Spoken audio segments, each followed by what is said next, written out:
Hello everybody, my name is Mind, and welcome back to another Aeroteam video. Today, I'm going to be taking you around our pretty brand new Airbus A220-300, more formerly known as the Bombardier CS300. Now, this aircraft was originally built by Bombardier, but after they decided to redo many of their programs in the company, they shuffled around the aircraft, and now Airbus owns almost about 75% of the program, with the Canadian government comprising of the other 25%. Now, this aircraft's first flight was, of course, in 2013, with it entering service in 2016 with Swiss. So it is very much a new aircraft. Anyway, I'm going to take you around the first aircraft in the line, which is, of course, a blank livery, like we always have. Now, as I take you around, you'll find that we are using our Aeroteam resource pack, which will be linked in the description. However, I'm using a newer 2.0 version of the pack, which we plan to be releasing soon, although it's not completely finalized yet. Anyway, we can start at the nose of the aircraft, which was greatly done by, I believe, Zap. Anyway, you've got a bunch of airfoil extensions right here, and then the landing, or the nose gear right here, which is pretty simple. We can take a look right here. Looks quite nice. Anyway, coming down the aircraft, you will notice that the way the fuselage is shaped, it has a one slab layer here and then a block there. And then on the top, it only has 3 slabs. That is because the aircraft actually does not have a circular shape. It's a bit more ovaloid, or a bit more of an oval around the bottom. Which I found pretty interesting. I assume that is because it's more aerodynamic, because this aircraft is, of course, one of the most advanced. Anyway, we've got some underbelly lights and wing lights near the wing box, as well as a beacon light. We have the engines on the aircraft, which are quite nice. I believe they are Pratt & Whitney PW 1000s and 1500s, I believe. Don't quote me on that necessarily, I might be wrong. Anyway, continuing around the aircraft, we have the main gears, and we can take a look inside the main gear hold, which were modeled quite well. Anyway, coming around the aircraft, we of course have their very impressive wing on the A220. Zap, I believe, designed this wing all by himself, and it's quite nice. We do have the very nice looking winglets that the A220 has. They do, of course, have the interesting shape at the bottom where it sticks out a bit. However, we couldn't model that necessarily with our resource pack and Minecraft. Coming around to the back of the aircraft, we have some more airfoil extensions, another door, and the horizontal elevators, and the vertical stabilizer, as well as the APU. Now, on the other side, we do, of course, have the cargo doors on the front, the aft and forward cargo door. Now, we can make our way inside the aircraft, and I'll show you the interior. Now, you will notice that in real life, the aircraft has a 2 and 3 configuration. Now, in Minecraft, it converted into 1.5 to 1 scale. The aircraft has a 5 wide fuselage, and that 5 blocks wide is actually even pushing it in some cases. So the interior is quite plain, because we only have 2 aisles, or 2 rows on either side of seats. Anyway, I'll take you through. We have a bit of a galley modeled here, I believe. And then coming back is the aft galley, as well as a bathroom here, I believe, which actually has a nice view, although we don't really have anything outside. Did not mean to do that. Of course, we do have our new updated galleys, which of course I did show you in the last showcase we did, the Boeing 777X showcase. Anyway, we can come back up to the front of the aircraft. I'll speed my way up here. We have another galley, and I believe this is a closet slash lavatory, and then the cockpit. The cockpit is quite nice, of course, making use of the 1.14 stones, or stairs and slabs. Of course, you have your side stick right here and there, and the way that we've modeled this is you sort of have some instrument displays right here. Anyway, that's about it for the interior of the aircraft. I won't be showing you any of the other interiors for any of the following liveries, because they're really nothing special, specifically just because they are quite thin.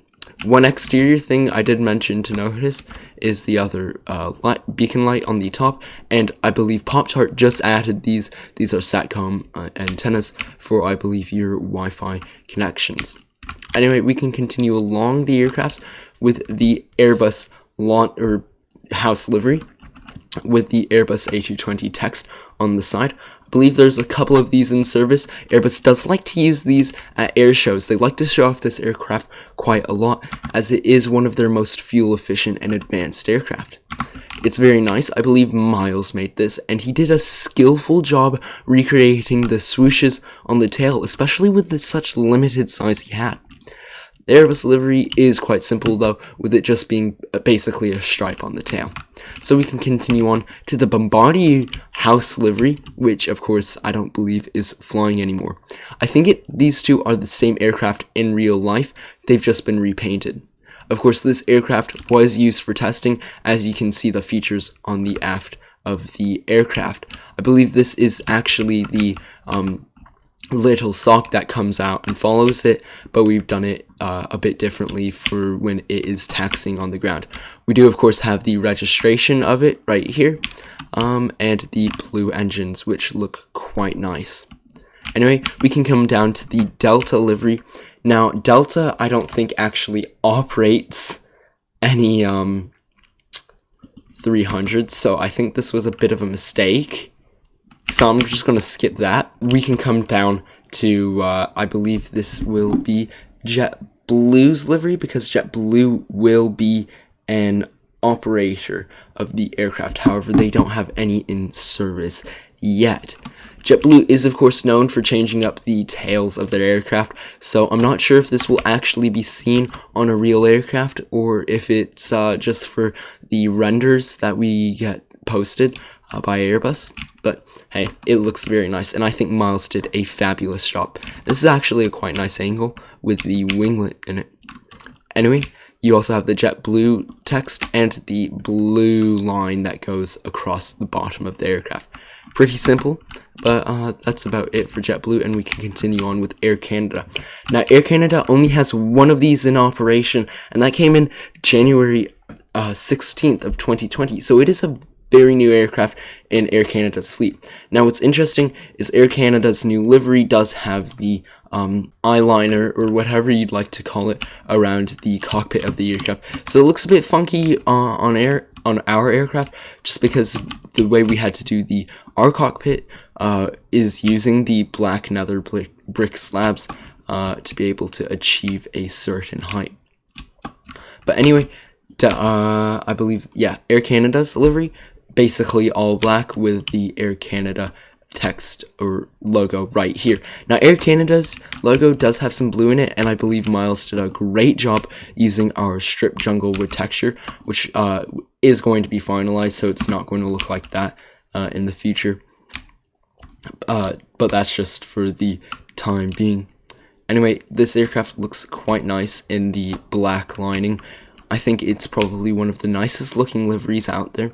I personally am a big fan of Air Canada's brand new livery. Anyway, continuing on is Air France's livery, and we all know Air France's livery. It's a pretty boring livery. Some people find it interesting, some people like the new updated one. Yeah, I'm pretty sure it's considered to be updated because of the way they've designed the tail. I think they adjusted something slightly and they redid the text. I mean, it's not that big of a deal. They do, of course, have the blue SkyTeam logo, I believe, right there. And I might be mistaken for that. Or, oh, Miles is actually on, or he just left. And he's the maker of all these liveries. But anyway, I believe Air France doesn't have any of these in service yet. But we could make this livery knowing that nothing much would be changed. I'm not sure how many aircraft Air France has ordered, but I'm sure it will be quite a few, as they are, I don't think they have many aircraft that serve regional flights like this. Anyway, here's Air Baltic, which is a great airline. I believe they served their 5 millionth customer served 5 million customers in 2019, not their 5 millionth. They've got pretty interesting liveries and a few more to come up. I really like their scheme with the bright green on the tail and engines. I think it's pretty interesting and a bit different. You don't see much green on aircraft anymore. I believe when Air Baltic first debuted the A220, it was quite a big deal for them, as it was one of their first brand new aircraft, and it was just pretty interesting to see the way that a small airline like Air Baltic was going to introduce one of the world's newest planes. Anyway, it's a pretty simple livery with, of course, the Air Baltic text all over it and the green tail. Anyway, Air Baltic actually has multiple different liveries for this A220-300. They actually have 22 of these aircraft in service, and it looks quite nice. So right here we have the Latvia flag, or the Latvian flag livery, with the stripe going across the aircraft. Now they actually have 3 of these aircraft with flags painted on them. I think there's a pretty good picture of all 3 at a ceremony or something, and it looks quite good in real life. It's quite impressive. Now up here, please do mind, the resource pack is being changed, and I thought it was updated completely, but clearly not. I might not have the newest version, so I apologize for this. But this is the Lithuanian flag with the yellow, green, and red on it, and I think it looks quite colorful. Miles did an impressive job making this, although I have to say this is probably one of the most tacky aircraft I've ever seen in my life, just because of the way the livery is done. Continuing on, we've got another one of the Air Baltic flag liveries, and this is Estonian. So I believe Air Baltic did the flags of the major countries it flies into, so Latvia, Lithuania, and Estonia. And this is Estonia's flag. It's got the blue stripe running along the aircraft, the light blue and the dark blue. I actually find it pretty interesting. If you notice, Air Baltic painted the entire flag on the vertical stabilizers of each of the aircrafts, while they did a basically swoosh version of the flags along the fuselage, and of course maintaining their winglets and engine colors as normal. Continue on is one of the biggest operators of the A220, which is Swiss. And Swiss has, I believe, 20 of these in service, along with 9 100s in service.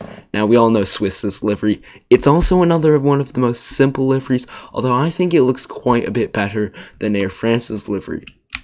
The way that the cross is done on this aircraft is a bit out of shape just because of the amount of space we had, but it's a nice looking livery nonetheless. Now, Swiss does do lots of special liveries, and probably my favorite is on their 777. However, we have a great one. This is in a language that I don't understand.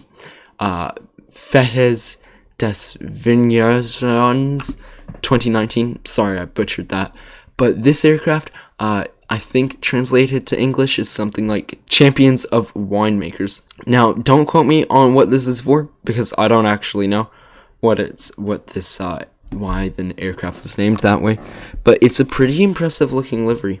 I believe it's the same as the Boeing 777X, where they feature lots of people on it, but I might be mistaken. Anyway, it's very colorful, and Miles, who is not on right now, did a fabulous job with it. It looks quite nice, like very, very nice. I think this might be the thumbnail of the video. Anyway, continuing on, is we have a little bit of a lesser known airline. We've got Czech Airlines, who don't operate any of the aircraft so far as of 2020 right now, but they will be operating it, as I believe they do have some ordered. It's a pretty simple livery, but I seem to like it a lot, just the way that they've got their logo on the front of it. I'm a big fan of when airlines put their logos nice and big on the aircraft, sort of like billboard text. I know a lot of people aren't fans of billboard text, but I think it looks quite cool. Anyway, they've got their red engines, the red winglets, and the red tail, which is pretty red. I mean, there's nothing much else to say for the aircraft. I believe they do have some more text right here, and that's about it for that. Anyway, continuing on, we have 1 or 2 more aircraft, I believe. Actually, 3 is Egypt Air. Now, Egypt Air, I believe, operates 8 of these aircraft. There was something special about when they first ordered this. I've forgotten it now. Oh, I think it might have been when they introduced their brand new livery. That might be the case, because their new livery is actually quite sleek. The way that they've got the different shades of blue all merging in, and then the Egypt Air text right here. And then their logo tail, which looks pretty dang good. Anyway, we can continue on to the second to last aircraft in the line. Now this is, of course, Air Tanzania.